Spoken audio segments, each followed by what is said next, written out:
তুরস্কের রুটিগুলো অনেকটা এরকম দেখতে। তো এই যে মাশাআল্লাহ, এই যে ওই যে তুর্কি ভাষা বলতেছে। খাগড়াছড়ি ওরা খিচুড়ি কত করে লাগাইছে? 60 টাকা। 60 টাকা করে বোনা খিচুড়ি। কি দিয়া? মুরগি মুরগি। মাশাআল্লাহ, অসাধারণ।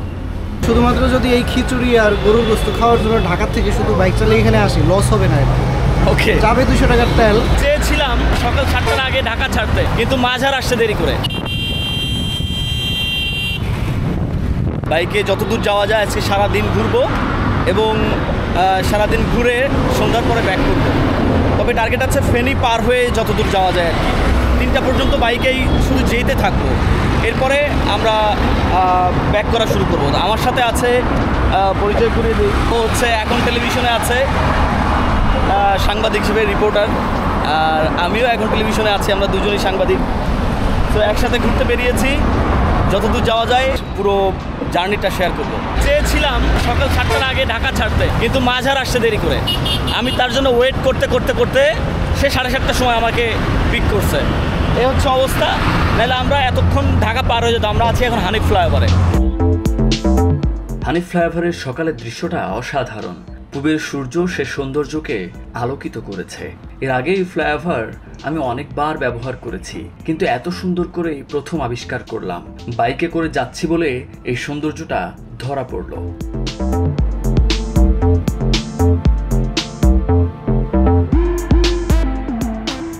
এই ফ্লাইওভার থেকে ঢাকা চট্টগ্রাম রুটে নামার সময় বাম পাশে দেখতে পাবেন ঢাকার অন্যতম যাত্রাবাড়ি পাইকারি বাজার। কারওয়ান বাজারের পর এটি সবচেয়ে বড় পাইকারি বাজার।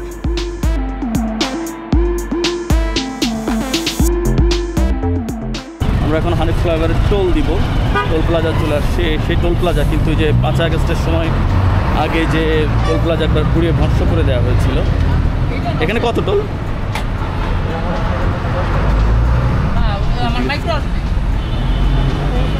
10 টাকা টোল এখানে। সকাল আজকে খুব চাপ না গাড়ির? কেন চাপ? 21শে ফেব্রুয়ারি কারণে? ওকে, চলো। বলছিল যে আজকে একটু গাড়ির চাপ আছে 21শে ফেব্রুয়ারির কারণে। সকালবেলা থেকে মানুষের যেমন চাপ আছে, সেই সাথে গাড়িরও কিছুটা চাপ আছে। আমরাও চেয়েছিলাম ওই জন্যে যে গাড়ির চাপ জ্যাম উপেক্ষা করে সকাল সকাল বের হতে, কিন্তু আমাদের ঢাকা পার হইতে লেগে যাচ্ছে এখন 8টা বেজে গেছে, প্রায় 5 মিনিট বাকি আছে। কিন্তু আমরা 25 মিনিটে কারওয়ান বাজার থেকে আমরা হানিফ ফ্লাইওভার পার হই। শুক্রবার হলেও আজকে গাড়ির চাপ ছিল, ওই জন্য আরও কিছুটা সময় লেগেছে। শুক্রবারের যে সাধারণ চিত্র ঢাকা শহরের রাস্তাগুলোতে দেখা যায় একবারে ফাঁকা সকালবেলায়, সেই চিত্র তো আজকে নাই। এই জন্য কিছুটা সময় বেশি লেগেছে, নাহলে আরও কম সময় আমরা হানিফ ফ্লাইওভারে চলে আসতে পারতাম। আমরা এখন যাত্রাবাড়ি ক্রস করতেছি, অর্থাৎ ফ্লাইওভার থেকে নামার পরে যে টোল দিলাম সেটা যাত্রাবাড়ি, এবং যাত্রাবাড়ি থেকে পরে এখন যাত্রাবাড়ি ক্রস করতেছি সাইনবোর্ড সামনে। এই যে সাইনবোর্ড পার হয়ে এই জায়গা থেকে পরিমাণ জ্যাম, মাই গড। আমরা কি ঠিকঠাক মতো পৌঁছাইতে পারবো সময় মতো? বুঝতে পারছি কিনা, এত জ্যাম কেন?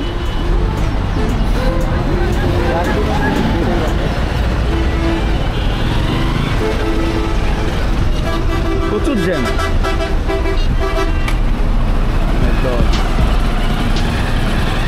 শুক্রবার 21শে ফেব্রুয়ারি, আজকে ছুটির দিনে এত জ্যাম হবে, এটা কি কথা? এটা তো কল্পনাও করিনি যে এরকম জ্যাম হবে আজকে। এটা কি অবস্থা? ঢাকা শহরে একবার জ্যাম লাগলে তা ছড়িয়ে পড়ে পুরো শহরে। অনেক সময় ঠুনকো কারণে শহরে জ্যাম লাগে। আজ ছুটির দিনে এমন জ্যাম অপ্রত্যাশিত। এই জ্যাম যে কত দূর তা বোঝা মুশকিল।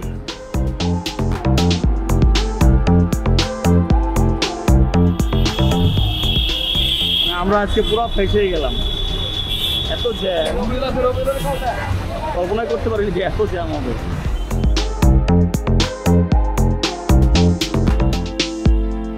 সিএনজির কাজটা দেখছেন? এই জ্যামের মধ্যে সে উল্টো আসছে। এই 3 চাকার বাহনগুলো বর্তমান যে কতটা ভয়ঙ্কর হয়ে উঠেছে, রীতিমতো এরা কোনো আইন মানতে চায় না, যত্রতত্র চলাচল করে এসব গাড়িগুলো।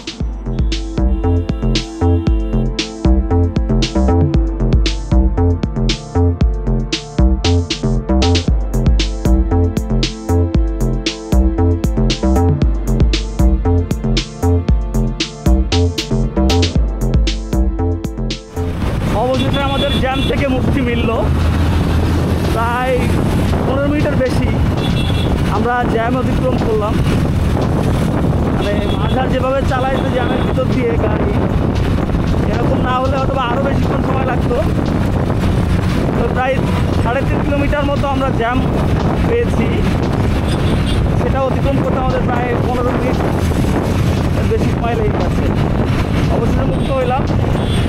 এখন আমরা যে কাশপুরের কাছাকাছি,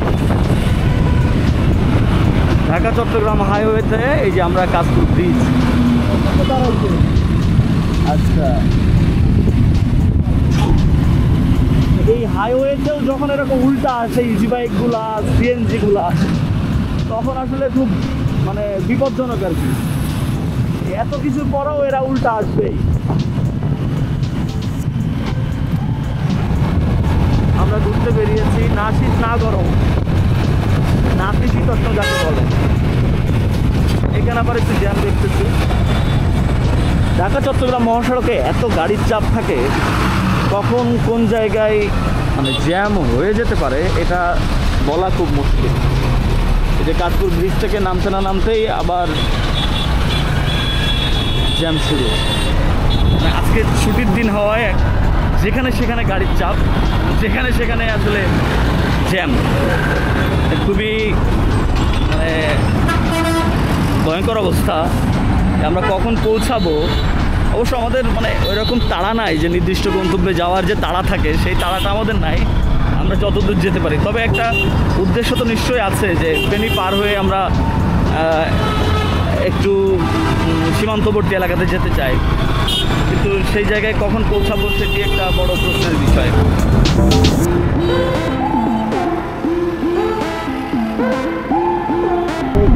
সকাল 8:35 বাজে আমরা মেঘনা টোল প্লাজায় চলে আসছি। মানে রাস্তায় গাড়ির যে চাপ রয়েছে, 1 ঘন্টায় মেঘনা।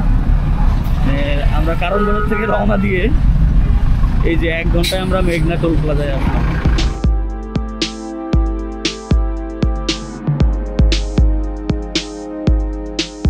আমরা টোল প্লাজার এই মূল টোল প্লাজা পার হয়ে আমরা এই পাশে চলে আসছি। হ্যাঁ, না না, আমরাই যথেষ্ট। আমরা টোল প্লাজা পার হয়ে এই পাশে আসছি, একজন আনসারের কাছে আমরা টাকা দিয়ে টোলের টাকা দিয়ে বের হয়ে গেলাম। মেঘনা ব্রিজের একদম গোড়ায় আমরা এই যে উঠে গেলাম। সকাল 8:30টার দিকে যখন মেঘনা সেতুর উপর, তখনও প্রকৃতি কুয়াশাচ্ছন্ন। সেতু থেকে নদীতে চলাচল করা ট্রলার কার্গোগুলো দেখতে বেশ সুন্দর লাগছে। আমরা মেঘনা ব্রিজের উপরে, তো আমরা একটু দাঁড়ালাম। একটু মেঘনা ব্রিজের উপরে যে সুন্দর রোদ, এই রোদটাকে একটু উপভোগ করার জন্য আমরা একটু দাঁড়াইলাম। এবং মেঘনা ব্রিজ উপর থেকে দেখতে নদী কেমন, মেঘনা ব্রিজের যে একটা ব্যাপার আছে, আমরা একটু সেলফি তুলবো এখানে। অবশ্য দুজন বেরিয়েছি, আমরা একটা সেলফি তুলবো না, সেটা তো হয় না। এখন হচ্ছে 8:45 বাজে মেঘনা ব্রিজের উপরে। খাগড়াছড়ি পর্যন্ত, মানে কয়টা পর্যন্ত টার্গেট? নোয়াখালী কি টার্গেট কয় মাস? হ্যাঁ, ও আমরা যাবো খাগড়াছড়ি। আমরা হচ্ছে বের হয়েছি আজকে 3টা পর্যন্ত যাইতে থাকবো, যতদূর যাওয়া যায়। এরপর আমরা ব্যাক করবো। অলমোস্ট খাগড়াছড়ি যাবো। খাগড়াছড়ি থেকে আবার টার্গেট ওনারা যাচ্ছে নোয়াখালী, আত্মীয় বাসায় যাবে 2জন বাইকে। আর আমরা 2জন বেরিয়েছি ফেনী পার হয়ে খাগড়াছড়ি পর্যন্ত যাওয়া যায় আর কি। 3টা পর্যন্ত যাইতে থাকবো আর কি।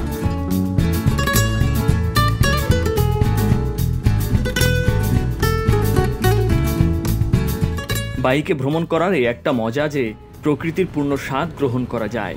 যখন খুশি কোথাও দাঁড়ানো যায়। যাই হোক, ঢাকা চট্টগ্রাম 4 লেনের মহাসড়ক ধরে যখন এগিয়ে যাচ্ছি তখন প্রভাত ফেরির এই চিত্র ধরা পড়ছে বারবার, যে দৃশ্য আন্দোলিত করে প্রতিটি হৃদয়কে।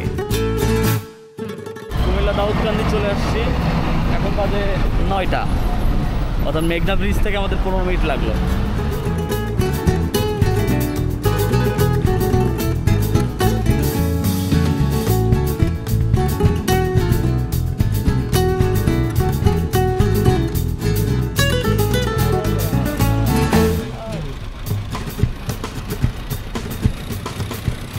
আমরা এখানে নামলাম, নাস্তা করি, সকাল নাস্তা, 9:45 বাজে।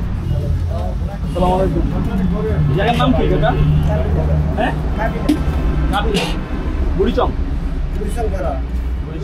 উপজেলা, কাবিলা, কুমিল্লা জেলা। আচ্ছা আচ্ছা, ওকে। আমরা এই দোকানে নাস্তা করবো, যে কাকা পরোটা ভাজি করতেছে। কি কি আছে আপনার? ভাজি আছে, ডিম আছে, মিষ্টি আছে। আচ্ছা, ওনা খিচুড়ি কত করে লাগাইছে? 60 টাকা। 60 টাকা করে বোনা খিচুড়ি। কি দিয়া? মুরগি। মুরগি। কত নিলেন? ঘ্রাণটা ভালো, চেহারাটাও তো সুন্দর। ভালো লাগছে। ভালো আমরা খাই এটা। হ্যাঁ, 50 টাকা নাকি? না, 60 টাকা। এটা রেগুলার পাশে 80 টাকা। হ্যাঁ, হ্যাঁ, অর্ডার দাও। ওই পাশে একটা হোটেল আছে, ওটা তো কেউ নাই, না দেখে আমরা এখানে চলে আসছি। ওই পাশে একটা হোটেল আছে, তো ওইটাতে লোকজন কম দেখে এখানে চলে আসছি। ভাবছি যে যেহেতু এখানে লোকজন বেশি, এখানে ভালো হইব। গ্রাম তো বলে দিচ্ছে ভালো হয়েছে, আমি খেয়ে দেখি।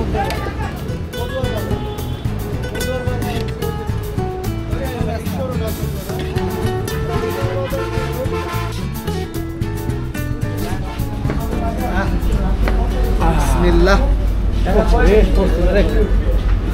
হ্যাঁ, কি মজা? 60 টাকার খিচুড়ি। কয় টাকা? 60 টাকা না? হ্যাঁ, মাশাআল্লাহ, অসাধারণ। সুন্দর। এই তো মাংস আছে, মাংস। দারুণ দারুণ, সাধারণ। বাবুচুরে থ্যাংক ইউ দিয়ে যেতে হবে, এত সুন্দর রান্না করছে। দেখেন মাংসের টুকরাগুলো আছে, লোকেশনটা কোন জায়গায়? এটা এরপর নেক্সট টাইম খিচুড়ি খাবো। মাংসগুলো দিচ্ছে, সুন্দর সুন্দর মাংস। মজার, খুব মজা করে খাইতেছে।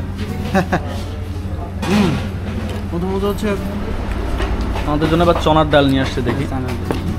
সোনা না, সোনা চনা, সোনা। উনি হচ্ছে বাবুর্চি, উনি এসে বলতেছে যে ডাল নাকি এই খিচুড়ির সাথে ভালো হবে। ভাই আমি খিচুড়ির সাথে কেমন লাগে একটু খেয়ে দেখি। যথেষ্ট কোয়ান্টিটি। থাক থাক থাক থাক, থাক। প্রত্যেক আমি লোকমা পরে নিচ্ছি। প্রত্যেক লোকমা খিচুড়ির সাথে একটু করে ডাল দিয়ে খিচুড়ি খেয়ে দেখি। ভালো আছে। অস্থির। এইটাকে আপনি আপনি রান্না করছেন? আপনার হাতে জাদু আছে, বুঝছেন? অসাধারণ রান্না। আপনার কি এখানকার ভালো? এখানকার খাবার ভালো? আমি মানে প্রথম আসলাম এখানে, হঠাৎ করে দাঁড়াইলাম, হোটেলটা দেখি একটু ভিড় আছে, এই জন্য আসলাম। এসে খেয়ে দেখি ভালো। ভোরে আরো ভিড় হয়? দুপুরে দেখবেন এখানে জায়গা দেন যায় না। তাই না? স্বাদও তো ভালো, আমরাও খিচুড়ি খাইলাম, অনেক স্বাদ। এখানে খানাও ভালো আছে।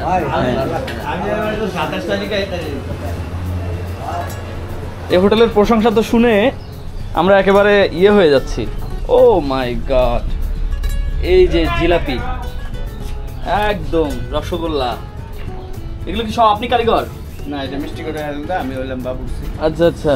আর এই প্রতিষ্ঠান না, আপনার দোকানের তো এখানকার তো অনেক মানে প্রশংসা শুনতেছি, সবাই প্রশংসা লোকজন। আমি লাঠি চুলা ভাগ করি, হ্যাঁ, হ্যাঁ। আর একবারে গরু অফার। তাই? একবারে গরু অফার, লাঠি চুলার ভাগ তো হ্যাঁ, সবাই এখানে সাপোর্ট করে। আর আমিও একটু পরিশ্রম করে সবাই ভালো হয়। মানে গ্যাসের চুলা না, লাকড়ির চুলা? আচ্ছা গ্যাসের আচ্ছা। চুলা না, লাঠি চুলা ভাগটা কি হয়, একটু টেস্টি হয়, খাইতে একটু ভালো লাগে। হ্যাঁ। টোটালি পুরো গরু এখানে যেরকম হয় আর কি। আমরা রোডে তো শসা এই গরু অফারটা পাই না, হ্যাঁ, হ্যাঁ। একবারে কমই পাই। হ্যাঁ, হ্যাঁ। আর সব গ্যাসের কারণে খানার মানে মূলত খানার টেস্টটা পাওয়া যায় না। মানে আপনি এই যে খিচুড়ি থেকে শুরু করে রান্নার যে সব পুরো রান্নার প্রক্রিয়াটাই আপনি করেন? আমি করি আর লাকড়িতে হয়। লাকড়িতে করি। ঢাকা থেকে আসলে নিপসাম বাজার পার হয়ে হাতের বাম পাশেই পড়বে পরের বাজারটা, আর কুমিল্লার দিক থেকে আসলে ক্যান্টনমেন্ট পার হয়ে হাতের ডাইনে পড়বে। ঠিক, এবং অসাধারণ লাগছে, আমরা খেয়েছি। মায়ের দোয়া হোটেল বা কাজীর দোকান বলে, মায়ের দোয়া হোটেল। আমি চেষ্টা করি যে গরু প্রক্রিয়ায় খানাটা সকালে দেওয়ার লাগে। বিকালে গরুর ছায়াও থাকে, সকালে 120 টাকা। 120 টাকা। আর গরু হলো 120 টাকা। 120 টাকা? হ্যাঁ, হ্যাঁ, মানে অনেক সস্তায় এখানে খাবার পাওয়া যাবে একবারে এই যে মেইন রোডের সাথেই।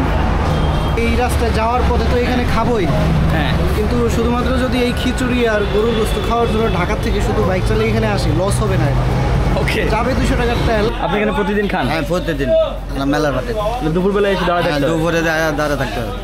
আজকে দাঁড়া থাকতে হবে, আজকে শুক্রবার না দাঁড়া। আজকে তো মানে আমি খানা দেওয়াতেই আমার টাফ হয়ে যায়। কিবারে বেশি ভিড় হয়? শুক্রবারে তো একবারে Clear। দাম, একবারে দাম। Okay. ইনশাল্লাহ যে ওনারা দুধ ধরে খায়, ইনশাল্লাহ একবর্তী আমার খুব সম্মান আছে। ওকে, ইনি হচ্ছে আজাদ ভাই, ইনি হচ্ছে বাবুর্চি, প্রধান বাবুর্চি এবং এই দোকানের ওনার। আপনারা এদিকে আসলে, কুমিল্লার দিকে আসলে অবশ্যই এই দোকানে, এই যে মায়ের দোয়া হোটেল, কাবিলা বাজার, কাজীর দোকান, মায়ের দোয়া হোটেল, এখানে এসে আপনারা খেতে পারেন। খুব স্বাদ, আমরা খেয়েছি, মাশাল্লাহ ভালো। নাস্তা করে আমরা এই যে কুমিল্লার কাবিলা বাজার থেকে আবার রওনা দিলাম, যতদূর যাওয়া যায় আর কি আমরা যেতে থাকবো। আমরা এখন কুমিল্লা ক্যান্টনমেন্ট পার হচ্ছি। এই সেই ক্যান্টনমেন্ট এলাকা যেখানে 2016 সালের 20 মার্চ রাতে টিউশনি করাতে গিয়ে ধর্ষণ ও হত্যার শিকার হন কুমিল্লা ভিক্টোরিয়া কলেজের মেধাবী শিক্ষার্থী সোহাগী জাহান তনু। ঘটনার 9 বছরেও বিচার এমনকি মামলার তদন্তই শেষ হয়নি। এ ঘটনায় কয়েকজন সেনা সদস্যের জড়িত থাকার কথা বারবার উঠে এসেছে। এমনকি তনুর বাবা সার্জেন্ট জাহিদ সহ কয়েকজনের নামও উল্লেখ করে অভিযোগ করেছেন, কিন্তু তাদের বিরুদ্ধে ব্যবস্থা তো দূরে থাক, তারা বহাল তবিয়াতে আছেন। সেই ঘৃণ্য এলাকা পার হলাম। আল্লাহর বিচার তো আল্লাহ করবেনই, পাশাপাশি বাংলার মাটিতে তনু হত্যার বিচার হোক।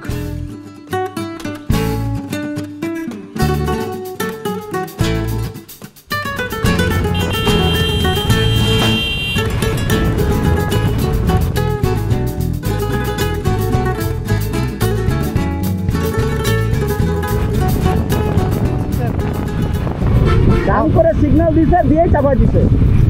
গাড়িটা কন্ট্রোল করতে যে আমার যে কষ্টটা গেছে আমি বুঝতে পারছি। আমি তোমার কাছে তুমি সবাই দিবা, আমি সত্যি তোমার কাছে আমি পড়ে গেছি।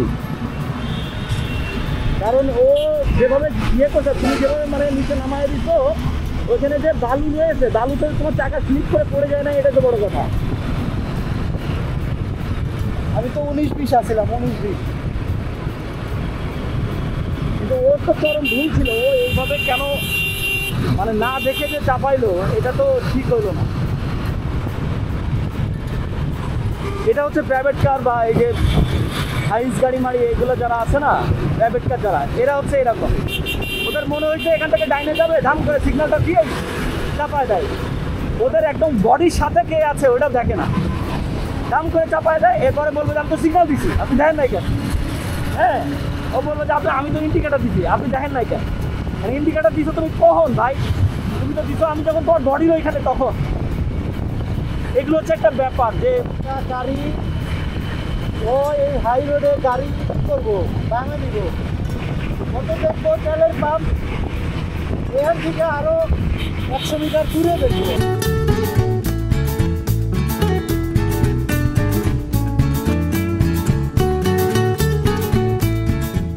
আমরা এখন কুমিল্লার 14 গ্রাম, মানে আমরা যে কুমিল্লায় ঢুকছি তো ঢুকছি, কুমিল্লা শেষই হচ্ছে না। এই ঢাকা চট্টগ্রাম মহাসড়কে মানে নারায়ণগঞ্জের পরে, মানে মেঘনার ব্রিজের পরে যে শুরু হয়েছে কুমিল্লা, এই কুমিল্লা আর শেষ হচ্ছে না এখনো পর্যন্ত। আমরা এখন 14 গ্রাম আছি। ঢাকা চট্টগ্রাম মহাসড়কের অধিকাংশ রাস্তায় হচ্ছে কুমিল্লার ভিতর দিয়ে গেছে।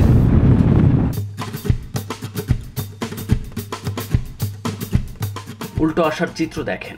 ঢাকা চট্টগ্রামের মতো এত ব্যস্ততম মহাসড়ক দ্বিতীয়টি নেই। সেই রাস্তায় এই 3 চাকার বাহনগুলো কিভাবে উল্টা চলাচল করছে দেখেন। যে কোনো সময় বড় দুর্ঘটনার কারণ হতে পারে এসব 3 হুইলার। নিয়ম নীতি আইন তো বরাবরই রয়েছে, কিন্তু আমরা যদি না মানি তাহলে আর কবে আমরা সভ্য হব? 11:45 বাজে আমরা ফেনী শহর চলে আসছি। সকাল 7:30-এর দিকে রওনা দিয়েছিলাম, এখন 11:45 বাজে। কয় ঘন্টা হলো? এর মধ্যে আমরা ফেনী চলে আসছি। মাজার যেটা টানছে এই হিসেবে ফেনীতে যে এত দ্রুত চলে আসবো বুঝতেও পারি নাই।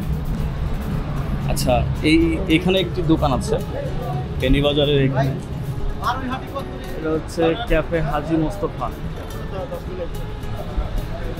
এখানে এক ধরনের রুটি পাওয়া যায়। মাঝার আমাকে বলছে যে সে এই রুটি আগে খেয়েছে, আমাকে সে খাওয়াবে। আগে আরো বড় সাইজ বড় হইতো মানে এটা দাম বেশি, দাম এটা ছোট ছোট তো কত করে? আগে বেশি 30 টাকা, আগে 30 টাকা ছিল, আরো বড় সাইজ ছিল। এটা এখন 20 টাকা। কি রুটি এটা? এর নাম কয় বন রুটি। বন রুটি। বন বলতে কি মানে ফেনীর বনের তৈরি করে, তাই তো? আপনারা নিজেরা বানান? হ্যাঁ, নিজেরা বানান। আচ্ছা আচ্ছা। মাঝার হচ্ছে আর্তুগুল ওসমান সিরিজ সহ ওর সব সিরিজ শেষ হয়ে গেছে। তো ওই যে ওদের যে ভাঙার স্টাইল ছিল এভাবে দিত। এই যে মাশাআল্লাহ, তো ওসমান আর্তুগুল সিরিজে এই যে গাড়ি যাও, এই যে ওই যে তুর্কি ভাষা বলতেছে। এই যে কিন্তু খারাপ না। তুর্কি একটা ফিরো। বাংলাদেশে এটা যেহেতু মনে করেন যে দুধের সাথে ধরে মিটাতে হবে। তুরস্কের রুটিগুলো অনেকটা এরকম দেখতে, এর থেকে বড় হয়, এর থেকে বড় হয়। আমরা একটু ট্রাই করে দেখতেছি আর কি কেমন লাগে। বেশ ভালো। একটু সাদা করে মজা বেশি আর কি, এটা বলছি। ও আচ্ছা, ও ভুলটা চয়েস করে হচ্ছে। না ওই লালটা লইছে না, আচ্ছা আচ্ছা, বেশিটা খরচ হয়ে গেছে। আচ্ছা, উনি এসে আরেকটা দিয়ে গেল, এই রুটি পিস করে দিয়েছে। মানে মাথা যেটা নিয়েছিল ওইটা নাকি খুব বেশি স্বাদ হবে না, বেশি কড়া রুটি ছিল, মানে বেশি ভাজা ছিল। এটা একটু মানে মোটামুটি পারফেক্ট, সেটা বলছে। দেখি, আমার প্রথমে যেটা খাইলাম তার থেকে এটা ভালো। এই রুটির যে সাইজ আর যে স্বাদ, ধরুন সকালবেলা আপনি 20 টাকার হচ্ছে যে আপনি শুধু রুটিটাই খান, রুটিটাও কিন্তু খাওয়া যাবে কিন্তু। আর 20 টাকায় আপনার সকালবেলা সিম্পল নাস্তা তো হয়ে যাবে, যদি খুব বেশি একটা পরিশ্রম না করে এজল একটা নাস্তা হয়ে যাবে। রুটির ভিতরে কিন্তু পাপা না বা হালকা না, ভেতরে মাল মশলা আছে যথেষ্ট। চায়ের সাথে ভেজা ভেজা খাচ্ছে। ভালো লাগছে। আমার একটা জিনিস বলা, ভালো আছে। আমার একটা জিনিস বলা, নাস্তা শেষে সামনে আরেকটু এগিয়েই বারৈহাট থেকে বায়ে গিয়ে করের হাট ধরে খাগড়াছড়ির পাহাড়ি বাইপাস সড়ক ধরি আমরা। সে বিষয়ে বিস্তারিত দেখুন পরের পর্বে।